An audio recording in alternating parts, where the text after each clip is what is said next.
इतने सालों से जो चीज़ नीतीश गवर्नमेंट ने ही पहले अप्लाई किया था और अचानक से इलेक्शन से पहले फिर नई नियमावली लाना, तो ये कहीं ना कहीं एक फिट से इन लोग को हैंग अराउंड करने के लिए छोड़ देना, अभ्यर्थियों को बिजी करने के लिए सारी चीज़ें किया गया। दूसरा चीज़, ये एलिमिनेशन वाला जो आपका सिस्टम है कि भाई इतने लोग अगर एग्ज़ाम देंगे जो पास आउट होंगे, तो आगे जो पास आउट हुए उनका क्या।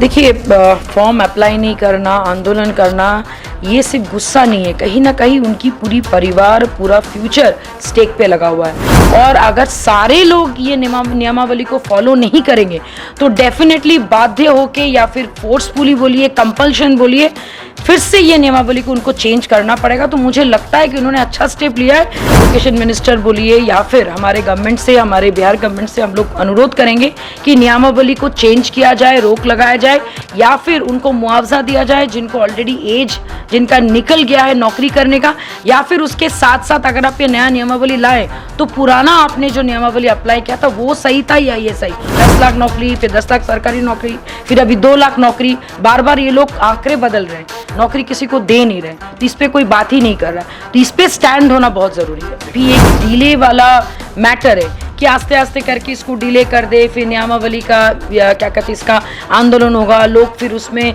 बिजी हो जाएंगे, फिर से लाठीचार्ज मारपीट होगा, इलेक्शन आ जाएंगे, फिर वो बोलेंगे 1 लाख नौकरी, फिर 2 लाख, फिर उसमें से कुछ लोगों को निकाल के नौकरी देंगे।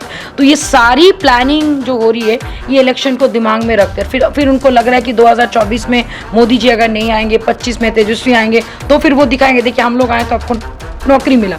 आपकी फिटनेस का राज क्या है? एशवेल रस, ये एक ही बोतल में है। Stress, weakness, acidity, obesity, hair fall, skin की हर परेशानियों का एक ही हल। एशवेल लाइफ, डायबिटीज फ्री लाइफ।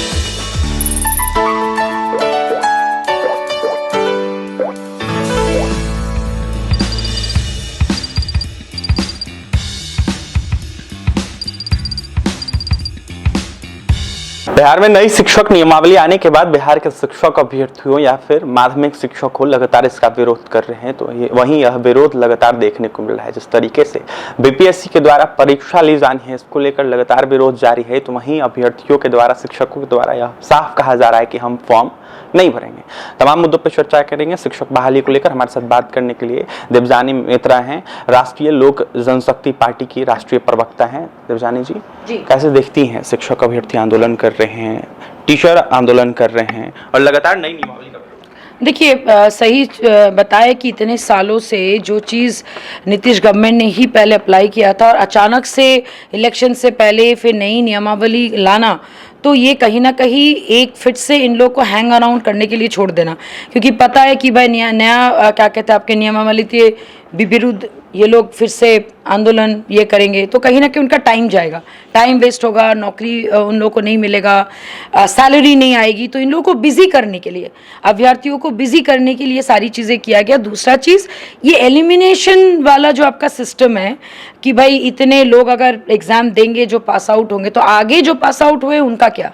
तो कहीं ना कहीं एक स्टेक पे सबका जो फ्यूचर बोलिए, वो हमारे अभी के जो मीडिया है बोलिए या फिर आपके क्या कहते हैं मीडिया के थ्रू जो सारी चीज़ें सामने आ रहा है, वो चीज़ हम लोग देख पा रहे हैं कि कहीं ना कहीं उनके एक भविष्य के साथ खिलवाड़ी कर रहे हैं हमारे अभी के गवर्नमेंट।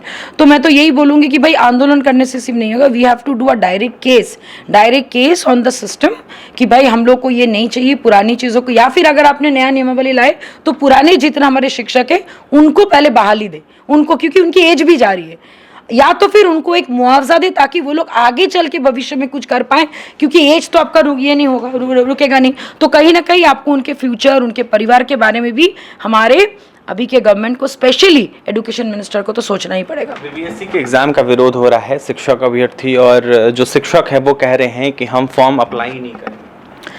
देखिए, फॉर्म अप्लाई नहीं करना, आंदोलन करना, ये सिर्फ गुस्सा नहीं है, कहीं ना कहीं उनकी पूरी परिवार, पूरा फ्यूचर स्टेक पे लगा हुआ है।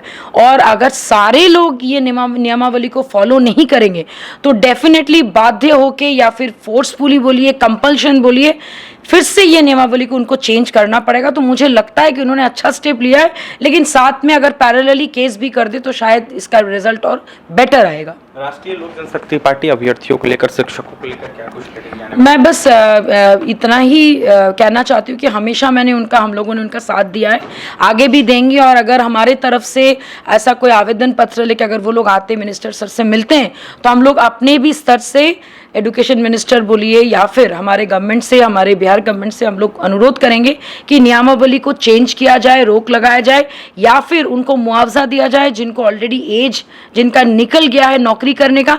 या फिर उसके साथ साथ अगर आप ये नया नियमावली लाए तो पुराना आपने जो नियमावली अप्लाई किया था वो सही था या ये सही, उसकी क्लैरिफिकेशन आपको देनी होगी। और एंड ऑफ द डे सबकी क्या कहते हैं, साथ में सबके जितने भी लोग हैं उनके घर में विकास, उनके घर में नौकरी जाना चाहिए। ये एक मॉरल रिस्पॉन्सिबिलिटी अभी के गवर्नमेंट का डेफिनेटली, क्योंकि 10 लाख नौकरी, फिर 10 लाख सरकारी नौकरी, फिर अभी 2 लाख नौकरी, बार बार ये लोग आंकड़े बदल रहे हैं, नौकरी किसी को दे नहीं रहे, तो इस पर कोई बात ही नहीं कर रहा है। तो इस पर स्टैंड होना बहुत ज़रूरी है। 6 to 8 को लेकर अभी तक सीट नहीं आया है, अभी तक सीट नहीं दिया गया है। 6 to 8 के अभ्यर्थी भी काफ़ी परेशान हैं। देखिए, सीट नहीं देना या फिर नहीं आना ये भी एक डिले वाला मैटर है कि आस्ते आस्ते करके इसको डिले कर दे, फिर नियमावली का या क्या कहते हैं इसका आंदोलन होगा, लोग फिर उसमें बिजी हो जाएंगे, फिर से लाठीचार्ज मारपीट होगा, इलेक्शन आ जाएंगे, फिर वो बोलेंगे 1 लाख नौकरी, फिर 2 लाख, फिर उसमें से कुछ लोगों को निकाल के नौकरी देंगे। तो ये सारी प्लानिंग जो हो रही है ये इलेक्शन को दिमाग में रखते हैं। फिर उनको लग रहा है कि 2024 में मोदी जी अगर नहीं आएंगे, 25 में तेजस्वी आएंगे, तो फिर वो दिखाएंगे देखिए हम लोग आए तो आपको नौकरी मिला। लेकिन every day, every year, every month जो इनका एज जा रहा है, इनका घर से जो प्रेशर आ रहा है, घर में राशन कैसे आएगा, खाना कैसे खाएंगे, लोग आगे कैसे अपना सर्वाइवल करेंगे, इसके ऊपर कोई नहीं सोच रहा है। तो भाई आपको जो करना है करे, आपको अगर आप डिले करेंगे काइंडली सबको मुआवजा दीजिए ताकि ये लोग अपना और अपने परिवार का टेक केयर कर सकें। क्या माना जाए, बहाली फंसाने की नीतीश सरकार कोशिश कर रही है? डेफिनेटली ये तो देखिए फंसाने का काम आज से थोड़ी कर रही है, ये कब से कर रहे हैं। नीतीश जी का काम ये है कि अपने कुर्सी को सीधा रखने के लिए, टिके कर ये करने के लिए कभी इनको, कभी उनको, कभी छात्रों को, कभी महिलाओं के नाम पर, कभी किसी के नाम पर वो अपना ही इर्द गिर्द एक जाल बुनते रहते। लेकिन आज नहीं तो कल उस जाल में अभी वो फंस चुके, अभी ना वो इधर है ना ये वो है। तो ये कहीं ना कहीं उनके ऊपर ये चीज़ें भारी पड़ेंगी। लेकिन वही है कि साथ में शिक्षक भी इसके साथ पीछे जा रहे और यूथ इसमें पीछे जा रहे, जो सही में बहुत ही एक दुखद बात है। बिल्कुल, यूथ पीछे जा रहे हैं और कहीं ना कहीं काफ़ी ये दुखद बात है। देवजानी मित्रा थी, राष्ट्रीय लोक जनशक्ति पार्टी की राष्ट्रीय प्रवक्ता थी। इनका यह साफ कहना है कि लगातार बहाली फंसाने की कोशिश कर रही है नीतीश सरकार, तो वहीं बहाली करना नहीं चाहती है। आने वाले 25 के चुनाव को मद्देनजर रखते हुए बहाली करेगी और कहीं ना कहीं दिखाई कि हम रोजगार युवाओं को दे रहे हैं। लेकिन आखिरकार रोजगार कहाँ दे रही है, बड़ा सवाल है। शिक्षक बहाली को लेकर मुखर होकर तमाम प्रतिक्रिया दे रही थी देवजानी मित्रा। वहीं क्या कुछ करती है आपने सुना है। फिलहाल इस खबर में इतना ही, और भी तमाम खबरों के लिए NBC 24 के साथ बने रहे। पटना से सहयोगी अमित के साथ अभिषेक की रिपोर्ट।